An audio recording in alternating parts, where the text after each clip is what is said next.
ഞായറാഴ്ചത്തെ സ്ഥാനാർത്ഥി പര്യടനവും പഞ്ചായത്ത് റാലികളും കഴിഞ്ഞ ദിവസത്തിൻ്റെ തുടർച്ചയായിരുന്നെങ്കിലും കൂടുതൽ ശക്തമായ മഴയുടെ പശ്ചാത്തലത്തിലാണ് നടന്നത്. തോരാതെ മഴ പെയ്യുകയാണ്. പക്ഷേ ആ മഴയെ അവഗണിച്ച് മഴയെ പൂർണ്ണമായും മറികടന്നാണ് എല്ലാ പ്രവർത്തകരും സ്വീകരണ കേന്ദ്രങ്ങളിൽ ഒഴുകിയെത്തിയത്. ഒരു സ്വീകരണ കേന്ദ്രത്തിൽ പോലും മഴ സ്വീകരണത്തിൻ്റെ പകിട്ട് കുറച്ചില്ല എന്നതാണ് പ്രത്യേകത.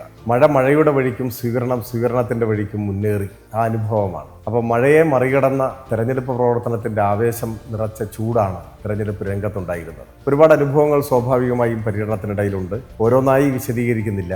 സർക്കാർ ആശുപത്രികളിൽ മരുന്ന് കിട്ടുന്നില്ല എന്നൊരു പ്രചരണം UDFിൻ്റെ വ്യാജ പ്രചരണങ്ങൾക്ക് നേതൃത്വം കൊടുക്കുന്ന വിങ് അഴിച്ചുവിട്ടിരുന്നു. അതിന് പ്രത്യേക ഒരു ടീം അവർ പ്രവർത്തിക്കുന്നുണ്ട്. അപ്പോൾ ആ ടീം ആശുപത്രികളിൽ മരുന്നില്ല എന്ന പ്രചരണമാണ് അഴിച്ചുവിട്ടത്. വീടുകൾ കയറി പറയുകയാണ്. ആ പ്രദേശത്ത് താന്നിമൂലയിൽ ചേർന്ന സ്ഥാനാർത്ഥി പര്യടനത്തിൻ്റെ വേളയിൽ അവിടെ തന്നെ ചന്ദ്രകുമാർ എന്ന ആ നാട്ടുകാരൻ അന്ന് രാവിലെ ഗവൺമെൻറ് ആശുപത്രിയിൽ പോയപ്പോൾ വിവിധ അസുഖങ്ങൾക്കായി തനിക്ക് കിട്ടിയ സർക്കാർ ആശുപത്രിയിലെ കവറിനുള്ളിലെ മരുന്നുകളുടെ ഒരു പാക്കറ്റുകളുടെ കൂട്ടം സദസ്സിൻ്റെ മുമ്പാകെ ഉയർത്തി കാണിക്കുകയുണ്ടായി. അപ്പോൾ വ്യാജ പ്രചരണങ്ങളെ ജനങ്ങൾ തന്നെ പൊളിച്ചെടുക്കുന്ന ഒരു അനുഭവം മറ്റനുഭവങ്ങളിൽ നിന്ന് വ്യത്യസ്തമായി ഇന്നലത്തെ സ്വീകരണത്തിലുണ്ട്. പിന്നെ ആബാലവൃദ്ധം വരുന്ന ജനങ്ങൾ, കുഞ്ഞുങ്ങൾ, വൃദ്ധർ, 100ഓടടുത്ത് പ്രായമുള്ളവർ അവരെല്ലാം ആവേശഭരിതരായി തിരഞ്ഞെടുപ്പ് രംഗത്ത് വരുന്നതിൻ്റെ ഒരു നിറവിലാണ് ഇടതുമുന്നണി പ്രവർത്തകരുള്ളത്. വൈകുന്നേരം 2 കേന്ദ്രങ്ങളിലും രാവിലെ ഒരിടത്തും മുഖ്യമന്ത്രി പങ്കെടുത്ത റാലി, അതും മഴയിലാണ് നടന്നത്.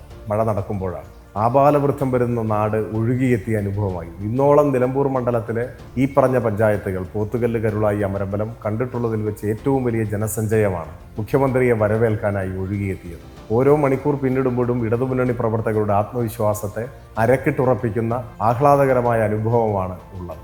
ആ അനുഭവങ്ങൾ പകർന്നു നൽകിയ ആഹ്ലാദവും ആത്മവിശ്വാസവും ഈ മണ്ഡലത്തിലെ എല്ലാ ഇടതുമുന്നണി പ്രവർത്തകർക്കും ഇപ്പോഴുണ്ട്.